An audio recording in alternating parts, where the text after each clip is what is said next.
Another day, another video. Welcome back to the channel, everybody. Today we're watching Young Sheldon. This is the 7th episode of the 2nd season. Hope you guys have been enjoying it so far. If you like to watch today's full episode, it's available for in the link in the description below. Just click on it, put the password in, and enjoy. My 3rd episode of the day. Thoroughly enjoying it. Hopefully you guys are too. You know, last episode we had Mary trying to... Well, actually, she was approached by, Pastor Jeff to basically head up this year's kind of like recruitment Halloween kind of thing for the church, and basically what they wanted to do is put on an event to basically scare people away from Satan, show how bad he is, and obviously convert everybody to to the Lord.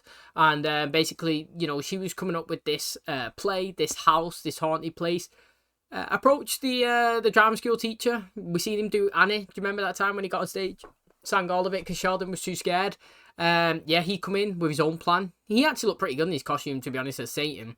And he was going through everything, trying to scare everybody. She was against it. She wasn't happy with everything. She was basically saying that he was trying to make everything look kind of fun and kind of drive people to the wrong direction. However, Georgia, he actually, started talking to a girl at school from a connection, hook up from Sheldon. He's basically been tutoring her. He passed each other's contacts along. They got, talking. He was out drinking. He was spending some time with Halloween. She invited him back to her place. He was loving it. He couldn't wait. On the way back, they walked past the house. He was like, look, let's go in there for a couple of minutes, see how it is. She's gone in, seen what this drama teacher has been, proposing as one of the deadly sins, so to speak. And she kind of had an epiphany, a life-changing moment. She decided, I'm having none of this. I'm not going back to my house with Georgia. I'm going to change my life. I'm going to go. She went to Mary. She begged. She prayed. And it turns out, in Sheldon's narration, that this was a life-changing moment for her. She's continuously followed the faith for the rest of her life. And even as she grew older, she helped create, programs and helped her sister in prison, X, Y, and Z. So it turns out actually a success for her, but not for George, who ended up being a person that no longer follow religion, so to speak, and atheist or whatever Sheldon ended up saying at the end of the episode. This is pretty funny as well. One person's misery is another person's kind of success, so to speak. But thanks for checking out today's episode. If you do enjoy it, please smash the like, really helps out. Subscribe if you're new, and as always, let's jump into today's episode.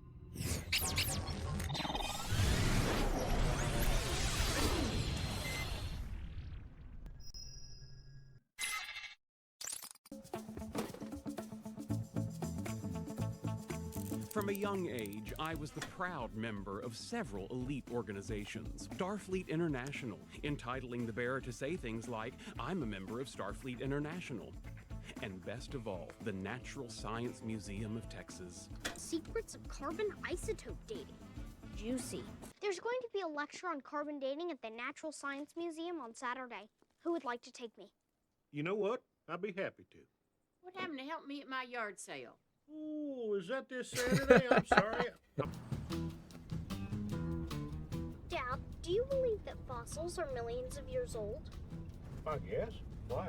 Believes the world was only created 6,000 years ago. Are these differences a sticking point in your marriage?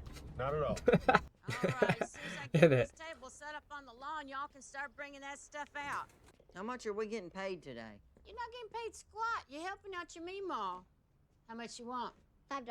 You break something today. Are you prepared to cover the cost of that? No. Well, we're going to have to factor that in. You said we were getting pizza. Well, I did, but pizza ain't free. You owe me $2 of you and your family. So if you do it for nothing, we'll call it even. Take it, take it, take it. To be fair, she's going to make $5 each to give him anyway. I would, just for the principle of just helping out. You're not getting rid of this, are you? Didn't need it when he shot it, didn't need it when he stuffed it, don't need it now. Really? Now go away. I got a lot of crap to sell. Bye. You gonna be okay by yourself? I actually prefer it. He's so needy. Sheldon, are you happy to see me? Not immediately. It's okay. I'm happy enough for both of us. I'm actually happy to see her, mate. She's so happy compared to him. Honestly, she really is. It's so evident. It just radiates off her that she's like Amy, to be honest. When you put Amy and Sheldon side by side, she's always loving life and he's always looking like he's fuming with everyone. And that's the same situation there. I actually liked it when she was in it because basically she was just another kid like him who's smart, who's different from everybody, who was in school or lectures way younger than everybody else, and it was a connection. Do you know what I mean? I did enjoy it. And I said then in that episode when she was first introduced that she was so much happier than him, and it's so, evident there. However, when his dad was asking him, are you okay to be here, like, on your own, so to speak? Mate, Sheldon would be the person that I would believe would be the most appropriate to be left on. Not age-wise, no, but, like, the fact that is he going to run off? Is he going to do anything? Is he going to get lost? Is he going to do this? No, do you know what I mean? I would be pretty much confident that my kid would be going there, just doing the lecture, being educated, he'd come and find me to go home. Nothing stupid, nothing crazy going on. Like with Georgia, if he was there, you'd have to be wary. Like, what's he going to do? Is he going to listen? Is he going to wander off? But not Sheldon. I feel like what you say is what you get. Huh? Oh, Paige's mom. I don't know. What a nice surprise about it. Hey, he wants us to go away. Join you? Sure. Hey, you want to wing? Yeah, no, thank you. You mind if I watch the game? Oh, no, not at all. Enjoy. That would be so annoying, wouldn't it? Oh, forget it. I'll try. Mary and I haven't been in a good place in a long time. All right, everybody, welcome. Human. He's that full Glad to see human. that so many people interested in radioactive decay. Do you want to kick this off and tell us exactly what carbon dating is? 5,730-year half-life of carbon-14 is used as a geochronometer. Anything else you'd like to add? Urban dating is how we figured out how old my grandmother is. You, of all people, would understand. You've got a special child of your own. I do. I do. How do you and Mary handle the stress? Well, we actually have a pretty good system. We don't talk about it. Boy, that doesn't sound like it could work. I'm having a nice day. You're crying into your peach cobbler. For now, let's... Do you know what, before we go into this, what is your opinion on that? Because life is pretty conflicted in certain situations, and, you would generally hear everybody say that don't bottle everything and your emotions up, because at one point you'll get to a breaking point and you'll kind of fall over and collapse up, whatever, you know what I mean? You'll explode, you'll go crazy insane and whatnot. Best to talk about your problems, and I agree with talking about your problems is better in certain situations. Like, sometimes someone's just on your head and it's pecking head all day and you're just like, for God's sake, man, let me just get this out. And when you get it out, you're just like, thank God that happened, mate. I'm so happy now. But, like, in other situations, I feel like, yeah, you don't need to talk about stuff. You know what I mean? Like, for example, say, like, Sheldon stressed you out and he was pecking your head as a parent. Do you know what I mean? And proper getting on your nerves, X, Y, and Z about how he is. Like, even look at their relationship. They're constantly talking about it. They might argue all the time because one parent might want to deal with him in one certain way and one parent might want to deal with him in another way, and both of them are kind of butting heads. But, like, if you don't really say anything, you just get on with it and just accept Sheldon for how he is, or Paige, you know what I'm saying? Like, you can get by. And I actually do agree. Like, I personally think that sometimes you don't have to talk about everything. You literally don't. Now, in certain situations where, like, I don't know, say, like, a family member might have died and you're all emotional and you want to get it out there and you're crying and you want to just, get that out. But, like, in other situations, you don't have to talk about stuff, because I feel like sometimes, it's a divisive comment. So, for example, the easiest thing I could say is if I'm one political party and you're another one, do you know what I mean? Like, what's just going on now? The American thing's going on. So, Trump and that Kamala Harris was running. Say I was pro-Trump and you was pro-Kamala, do you know what I mean? Family could hate it. All the way around, I'm pro-none. I don't care. Do you know what I'm saying? Like, literally, you do them over there, I'll vote for the UK one. Do you know what I mean? But what I mean is that's just a topic that can be divisive straight away. It can cause arguments consistently. But if you just kept it internally, look, this is my views on my politics and that's your views and your politics. You do your vote, I'll do mine. We just accept the outcome. You know what I mean? Like, you can get on. I feel like sometimes not every topic, every situation, everything needs to be brought to the forefront, because sometimes it can cause issues more than solve them. This is pretty basic stuff. Yes, let's get out of here. Yeah, baby. I'm leaving. Mate, I literally just said before that Sheldon was the one that I would think would stay, but now he's going to be influenced to leave. That's literally what I said before. It's just been counted. I like it. Make me an offer and we meet in the middle. The middle of what? I'm not really sure. Doing? Considering buying this jacket. Take it off. Is this some kind of bargaining technique? Because I should warn you. I've been to the bazaars in Istanbul. Take it off. Gary's dental practice was 50 miles outside of Fayetteville. And do you know what's available for extraordinary children 50 miles outside of Fayetteville? Won't be us not much. Nothing. Would it kill him to get a babysitter every once in a while and take me to dinner? Maybe a movie? It would not. Oh, darn. You didn't see me. Want to go to a science lecture? No kidding. We just dropped Paige off there. You don't say. You haven't seen Linda around, have you? Your wife, Linda. Yeah. No? So what's new? Oh, not much. You like football? More of a tennis man. Yeah, he does look like a Well, tennis those are man. two very different sports, aren't He does look like a tennis man. This is oddly reminiscent of a dinner with my family. You're funny. I know. I think my parents are getting a divorce. Why? They fight all the time. About what? Mostly me. 10 cents a week for a whole year. And get the raccoon and to tell people you're my girlfriend.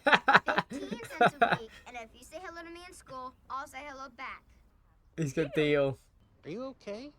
I guess I just didn't expect that getting rid of my husband's stuff was gonna hit me so hard. It's your best price. It's 20. my gift to you. Nice haggle. Nice mullet. George, Sheldon's dad. Oh, sure, yes. Hi. Yeah. Good to see you folks. What is that for? Well, can I appreciate my wife? What do you do now? I didn't do anything. Want to hear something cool?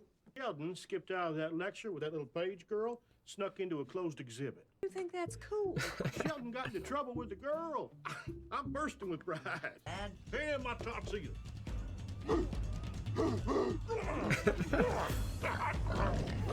Makeup's pretty good, actually.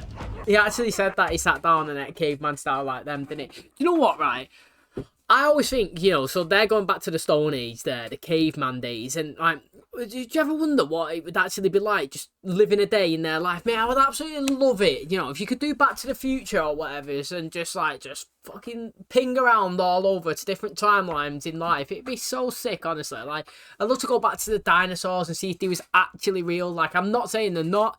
There's enough evidence for everybody to say you know, like, I'll be the sheep in following, like, the scientists who say, like, all these fossils make this big, massive dinosaur in these exhibits, and they've got these velociraptors and all this type of stuff. All right, whatever's, you know, I'll just rock with what you tell me, to be honest, you know.